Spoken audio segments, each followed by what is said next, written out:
Bem-vinda e bem-vindo ao canal do Palavrizar. Desculpe pelo chiado no áudio, estamos cuidando disso o melhor possível, S2.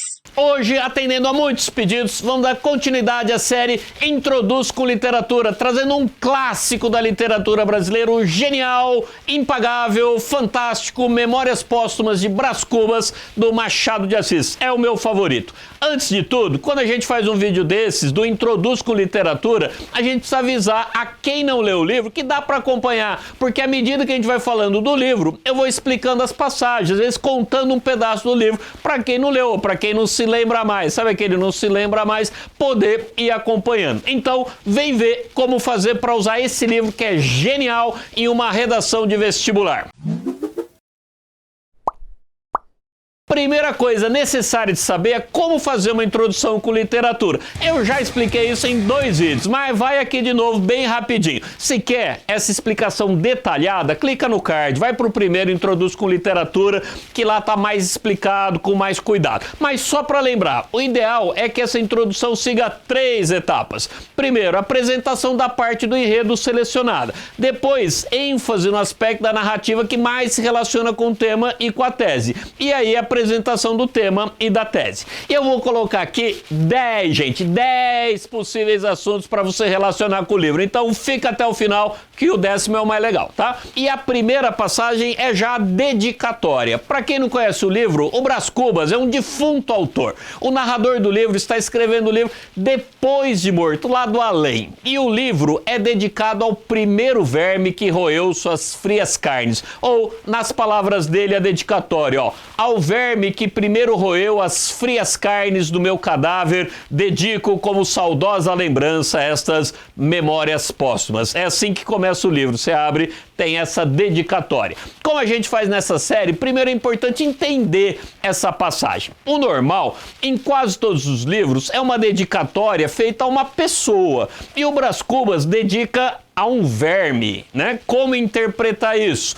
E uma obra como essa, são várias as possíveis interpretações. E eu aqui vou fazer as minhas interpretações. Mas se você fez uma interpretação diferente, já coloca nos comentários. Eu sempre gosto de saber o que vocês pensam, como é que vocês entenderam essa parte. Quem sabe a gente depois não faz uma versão 2 desse vídeo, só com novas interpretações. Quem sabe só com interpretações bizarras. Quem sabe tem umas muito loucas aí, tá? Mas sem viajar muito. A minha interpretação é que não havia ninguém que merecesse a dedicatória. O livro, gente, é todo niilista. Você não sabe o que é niilismo? Põe um comentário aqui embaixo que a gente também pode fazer um vídeo sobre isso, tá? Mas ele é muito niilista. E o Brás Cubas não parece ser lá um grande admirador da espécie humana. E essa pode ser uma chave para a leitura de que o ser humano não é merecedor lá de muitos elogios. Dá para usar o capítulo final, inclusive, que é das negativas. A última frase do livro, gente, é: não tive filhos, não transmiti a nenhuma criatura o legado de nossa miséria. Definitivamente, esse é um livro que começa fazendo uma dedicatória a um verme e termina falando do legado de nossa miséria. Não é um livro que vai enaltecer a espécie humana de jeito nenhum. Então, essa passagem daria pra gente usar, por exemplo, em um tema ambiental. Como assim, tema ambiental? Olha aqui, vamos ver essa introdução, ó. Em Memórias Póstumas de Brás Cubas, de Machado de Assis, o autor defunto dedica sua obra ao primeiro verme que roeu suas frias carnes. Com viés irônico, alerta-nos que o ser humano não tem sido merecedor de honrarias. Mais de 100 anos após sua publicação, nota-se a atualidade dessa crítica machadiana, principalmente quando se analisa a destruição da natureza, em especial a extinção de espécies provocada pela ação humana, decorrente de. E você poderia trocar essa extinção de espécies por poluição dos oceanos, produção excessiva de lixo, seu descarte inadequado ou algum outro tema ambiental. E depois desse decorrente, a gente deixou aqui aberto, você colocaria, por exemplo, as causas do problema. Gente, claro, daria para trocar a dedicatória pelo último capítulo, que é o das negativas. Funcionaria da mesma forma. Gostou dessa? Então já vai dando um like aqui que tem mais 9, tá? E se der, compartilha com os amigos o nosso canal. A gente aqui é muito novo, a gente não tem um ano aqui no YouTube desde que a gente retomou e a gente está começando. E a ajuda de vocês em divulgar o nosso trabalho é fundamental para que a gente possa chegar a mais pessoas e, claro, para que a gente consiga continuar fazendo vídeos como esse. Gente, eu sei que eu posso estar parecendo meio pidão aqui, mas a participação de vocês faz realmente muita diferença. Seja comentando, colocando sugestões, compartilhando com os amigos, curtindo o vídeo, tá? Pra gente é muito importante. E vamos continuar. Uma segunda passagem que eu gosto muito é o capítulo 11, cujo título é O Menino é Pai do Homem. Nesse capítulo, o narrador conta uma parte de sua infância e diz que era, digamos assim, muito travesso. O apelido era Menino Diabo, vai sentindo a travessura. Ele conta nesse capítulo que fazia um escravo seu, o Prudêncio de montaria. E daqui a pouco, na dica 9, a gente volta a falar do Prudêncio, ele volta de uma maneira importante. Mas aqui o que chama atenção é que ele diz que algumas das características do menino, como ser muito egoísta e que eram toleradas pelo pai, estavam presentes também no adulto que ele se tornou. Essa passagem eu acho que é de interpretação mais tranquila. Dá para pensar em como a formação de uma criança é importante, como características da infância são levadas por toda a vida adulta. Então a gente podia pensar em fazer uma ligação com temas sobre educação, por exemplo. Esse capítulo, então, podia dar uma introdução mais ou menos assim, ó. No capítulo O Menino é Pai do Homem, do livro Memórias Póstumas de Brás Cubas, Machado de Assis, com sua fina ironia, eu vou usar esse fina ironia em quase todas, tá? Destaca como a educação recebida na infância será fundamental para moldar o caráter do adulto. No entanto, muitos parecem ainda não compreender essa importante verdade, principalmente quando a educação especial a de crianças é sucateada constantemente por... E aí você continua. Beleza? Terceiro ponto de que eu gosto muito é o emplasto Brás Cubas. Para quem não conhece, nosso personagem queria inventar um emplasto. Pode ser escrito emplastro, tá? Mas no livro não tem esse R não. Que seria uma espécie de remédio que ia curar todas as doenças. A gente pode pensar nessa passagem por dois caminhos. Um, é a ideia meio mágica de que é possível um remédio que curaria todos os males. Você já viu isso, né? Alguém propagando um remédio como se fosse a cura para todos os males, mesmo sem comprovação científica alguma. Chocada. Sei que você pensou no negócio aí, mas eu tô pensando no nome da cobra lá na praça vendendo, né, aquele mágico que vai curar qualquer doença. Mas há uma outra ideia mais sutil nessa passagem. O próprio narrador, ele mesmo, afirma que o objetivo não era só fazer o bem, resolver o problema das pessoas, curando-as, mas era ter o seu nome no remédio, era ter reconhecimento, fama. As duas imagens podem servir bem, mas eu vou aqui fazer um parágrafo pensando nessa segunda leitura, porque eu acho que ela pode servir para discutir, por exemplo, pessoas que expõem na internet uma criança de 10 anos vítima de abuso sexual e dizem estar fazendo isso pro bem. Você deve saber do que eu estou falando. Na real, eu acho que uma pessoa dessa só quer mesmo visibilidade, mesmo que extremamente tosca. Dá uma olhada para ver como ficou e ver o que você acha. Ó, lê comigo. Em Memórias Póstumas de Brás Cubas, o narrador personagem almeja criar um emplasto que curaria muitas das doenças existentes, se não todas. No entanto, percebe-se em sua fina ironia como objetivo final não o altruísmo ou a busca do bem alheio, mas a glória pessoal. No mundo atual, não é difícil perceber em muitos discursos que dizem valorizar o bem da sociedade como o pensa num que faz isso, a busca de um emplastro que traria, mais do que a solução de problemas complexos, a fama aos seus defensores. Fechou? Quarta possibilidade é falar de uma personagem secundária, mas bastante interessante na obra, que é Dona Plácida. Para quem não sabe, não conhece a história, essa senhora permite que o Brás Cubas se encontre com sua amante, Virgília. Virgília era casada e se encontrava às escondidas na casa da Dona Plácida. Era uma senhora sem bens, pobrezinha, e recebeu dele uma casa para morar. No início, Dona Plácida, ela diz com essas palavras ter nojo da situação. Ela não consegue olhar nos olhos de Brás Cubas, mas depois vai se acostumando. Além disso, o Brás Cubas conta para ela uma história, inventada, obviamente, para justificar se encontrar com uma mulher casada. E a Dona Plácida acaba aceitando tudo, meio de bom grado. Tem também um detalhe da ironia, que não é detalhe, Brás Cubas dá a ela 5 contos para sua aposentadoria, que na época era um bom dinheiro. Eu gosto dessa parte porque é muito comum a gente ver pessoas que não aceitam moralmente uma situação, mas depois de uma boa desculpa, alguma recompensação financeira, começam a não ver tantos problemas assim em fazer algo errado. Tem casos de corruptos assim. Outro dia eu vi na rádio, eu ouço rádio ainda, a entrevista de 2 empresários que foram presos na Lava Jato. Eles estavam dando um depoimento. Foi bem interessante ouvi-los, porque eles me pareceram muito Dona Plácida, me veio isso na cabeça, com a diferença que eles não passavam necessidade, tá bom? Eles acabaram aceitando a corrupção com uma história meio mal contada, do tipo, todo mundo faz isso, se eu não me corromper não tem como meu negócio sobreviver, ou são só negócios, e claro, obviamente receberam os seus 5 contos, né? Como ficaria isso numa redação? Vamos lá. Na obra Memórias Póstumas de Brás Cubas, a personagem Dona Plácida, em função da necessidade, aceita cobertar os encontros clandestinos do narrador com sua amante, uma atitude que inicialmente considera errada. No entanto, com o tempo, como história mal contada e com a ajuda de 5 contos, perde o nojo pela situação. Tal como Dona Plácida, muitos empresários e políticos inicialmente honestos encontram para si histórias ou justificativas que lhe acalmam a consciência, para que assim possam prosseguir aceitando seus 5 contos. Fechou? Quinta referência que acredito como bem boa é a questão do preconceito. Tem uma personagem no livro chamada Eugênia. Guarda esse nome, que é muito legal entender o nome também. Ela é coxa, ou para você que não está acostumado com essa linguagem, ela tem uma perna mais curta que a outra e anda mancando. E ela é bastante bonita, isso é caracterizado. Ela poderia ter sido esposa do Brás Cubas. Eles inclusive se beijaram, que para a época era alguma coisa.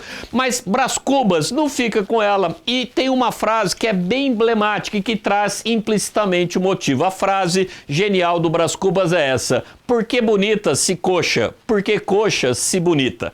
Dá para pensar em muitas possibilidades para isso, mas acredito que uma boa é sobre a forma como o preconceito muitas vezes impede se valorizar a pessoa como um todo. Inclusive, o nome da personagem que eu falei para você guardar, sem o acento, viraria Eugenia, que é a ideia de uma raça superior. Daria para fazer algo assim com essa passagem.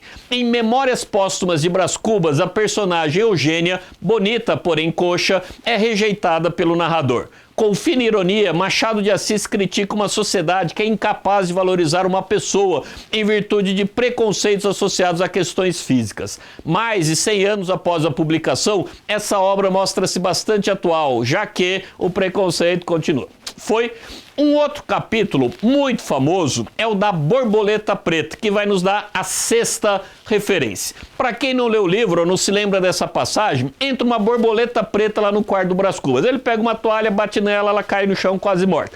Nisso o narrador diz que se apiedou dela, a palavra é essa, e vai lá, pega a borboleta e coloca no peitoril da janela, ali na base da janela. Em pouco tempo ela acaba morrendo, tomou uma pancadona de toalha. A partir disso, o Brás Cubas começa a fazer uma série de reflexões, pensando que se ela fosse azul, talvez não a tivesse matado. Depois diz que mesmo se fosse azul, talvez a furasse com alfinete por o deleite dos olhos. São essas expressões que vêm do livro. Mas no fim termina dizendo mesmo que seria melhor se ela fosse azul. Gente, esse capítulo é bem famoso e tem muitas interpretações possíveis. E uma das mais comuns é sobre o preconceito. Ela ser preta, ela ser azul, isso dava para pôr. Então, além da Eugênia, que eu acabei de falar, daria para usar esse capítulo em uma redação sobre preconceito. Mas eu gosto de uma outra leitura, a de que as pessoas fazem o que fazem sem pensar e depois ficam buscando uma justificativa para o que fizeram. Vou dar uma provocada aqui, mas tem muitos discursos, como os terraplanistas e afins, que não se sustentam pela lógica, pelas evidências, mas que atendem a desejos e vontades muito íntimas. Algumas vezes são esses desejos que fazem algumas pessoas acreditarem em notícias falsas, as famosas fake news.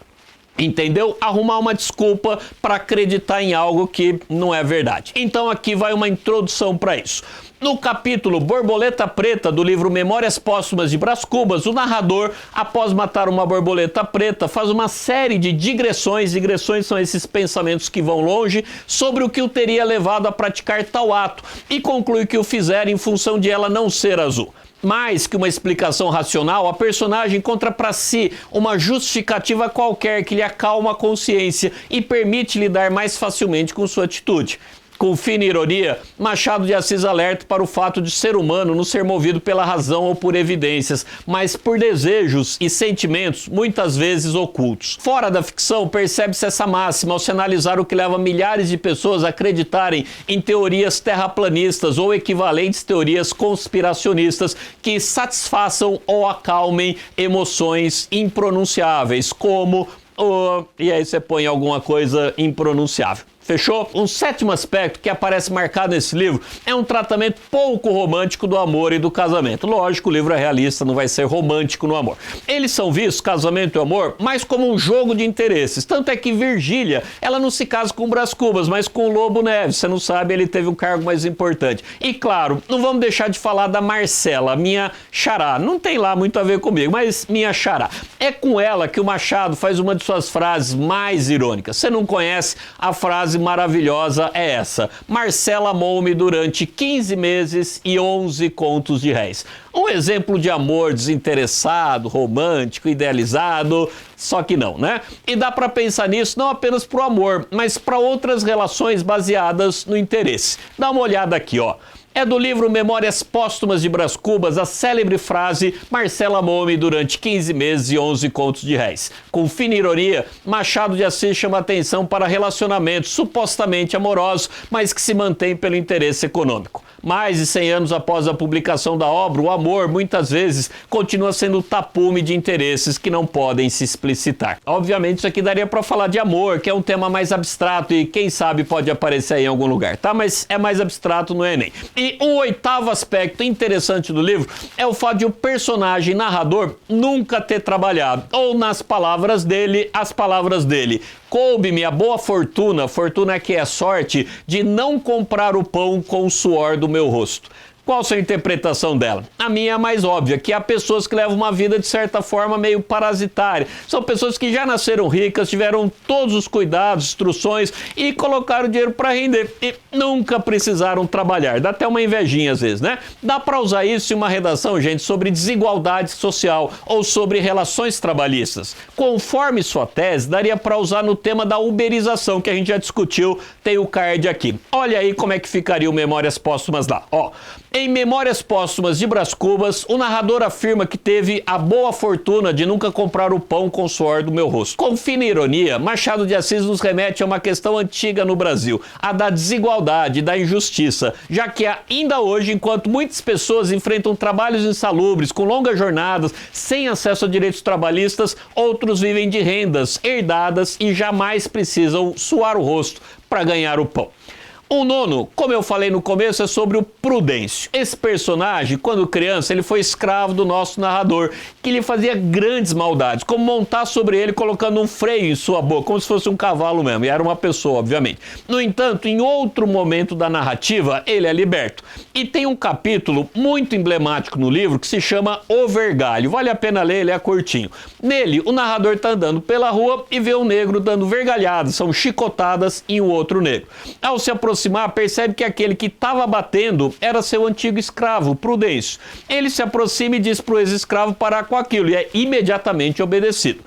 Gente, é um capítulo primoroso em toda a sua construção. Nele cabem várias análises, como a de que o ex-escravo, mesmo liberto, continua vendo o antigo senhor como superior, como alguém que lhe podia dar ordens. E uma outra questão, é essa que eu quero trabalhar, é do ex-escravo se tornar aquele que escraviza. Aqui a questão fica mais interessante, porque dá para se pensar em como se é possível naturalizar uma injustiça, a ponto do injustiçado querer cometê-la com outras pessoas.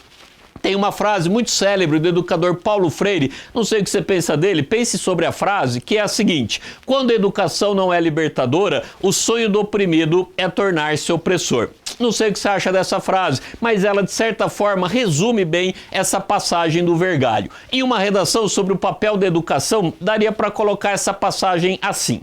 Em Memórias Póstumas de Brás Cubas, o ex-escravo Prudêncio inflige é castiga, a uma outra pessoa, escravo seu, sofrimentos semelhantes aos que lhe haviam sido impostos. Com fina ironia, Machado de Assis antecipa a frase do educador Paulo Freire, de que quando a educação não é libertadora, o sonho do oprimido é tornar-se opressor. Analogamente, vemos uma sociedade que muitas pessoas com passado marcado pela negação de direitos em um momento presente defendem que esses mesmos direitos continuem sendo negados. Aqui eu deixei bem vago com a expressão direitos, mas aí você escolhe um que tem a ver com o tema, que caiba ali direitinho. E o 10º e último é uma passagem que não é bem do Memórias Póstumas, eu deixei como último porque a passagem que vou falar é do livro Quincas Borba. Eu não sei se você sabe, mas Quincas Borba aparece no Memórias Póstumas como personagem secundário, mas depois ele tem um livro só para ele, que é o livro Quincas Borba, está inclusive na lista da FUVEST nesse momento que eu gravo o vídeo. Nesse livro aparece a famosíssima frase: ao vencedor, as batatas. Há aqui também várias possibilidades de interpretação, mas a explicação dada no próprio livro é que tem duas tribos em guerra para ter direito sobre uma plantação de batatas. Se elas dividissem igualmente as batatas, ambas iriam morrer, porque não conseguiriam atravessar uma montanha e chegar a um outro lugar, esse sim, o outro lugar, repleto de batatas que seriam suficientes para todos. Então, na disputa entre as duas tribos, uma mais forte irá sobreviver, enquanto a outra não. E, segundo essa teoria, não haveria nada de errado nisso. Bom, cabem várias analogias, mas uma bem legal é com a questão da distribuição de riqueza, ou mesmo de alimentos. Daria para colocar assim, só um detalhe, essa teoria o Quincas Borba chama de humanitismo, tá bom? Só para você entender o que significa. Vamos lá. No livro Quincas Borba, há a máxima da teoria filosófica humanitismo: ao vencedor as batatas. Nela, os alimentos não são suficientes para todos, que se digladiam pela sobrevivência. No entanto, na sociedade atual, em função da Revolução Verde, a produção de alimentos é bastante para atender a toda a população. Mesmo assim, muitos ainda defendem o humanitismo, em que apenas os vencedores, possuidores de riqueza, terão acesso a esse direito previsto na Constituição brasileira. E aí, o que achou dessas possibilidades? Deixa aqui seu comentário, por que não, né? Outras análises possíveis ou outros aspectos da obra que poderiam ter sido analisados. O livro é muito rico. Quando a gente estava preparando isso aqui, tinha uns capítulos que eu queria pôr, acabei deixando de lado. Quem sabe você tem uma sugestão bem interessante. E como eu disse lá no meio, gente, a sua participação faz uma diferença incrível pra gente, tá? Então deita o dedo aí, dá aquela curtida, aquela compartilhada, tudo mais, essas coisas todas aí. Poxa, faz muita diferença e eu agradeço mesmo se você fizer isso, tá? Vai ser bem legal. Grande abraço, até o próximo. Machado de Assis, com sua fina ironia, com fina ironia,